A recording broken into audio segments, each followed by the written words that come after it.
రంజాన్ మాసం వచ్చేస్తుంది. కాల్పుల విరమణ అంటూ ఒకవైపున ప్రపంచ దేశాల ఒత్తిడి, అమెరికా, యూరప్ దేశాలు ఒకవైపు, అరబ్ దేశాలు మరొక వైపు.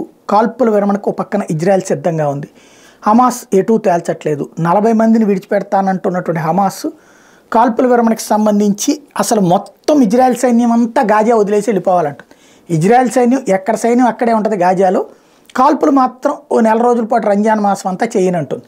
ఈ విషయంలోనే ఇద్దరి మధ్యన క్లాష్ ఉంది. దాంతో ఇంకా ఫైనల్ కాలేదు. కాల్పుల విరమణ సోమవారంతో అవుతుందని మొన్ననే బైడెన్ చెప్పినా కూడా అవ్వాల. ఈ దశలో కాల్పుల విరమణ కంటే ముందే తను చేయాలనుకున్నదంతా చేసేయాలనుకుంటుంది. ఖాన్ యూనిస్ ప్రాంతం ఏదైతే గాజా లోపల ఉన్నటువంటి ప్రాంతంలో ఒక్క రోజులో 50 డ్రోన్ల దాడులు చేసింది. ఒక్క రోజులో 50 డ్రోన్ల దాడులు.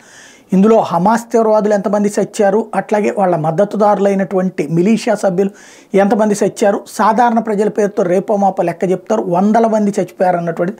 మొన్న ఎట్లయితే 800 మంది, ఇదే 150 మంది 120 మంది అన్నారు, ఆ తరహాలో చావులు పెద్ద ఎత్తునే జరిగినాయి అని చెప్తున్నారు.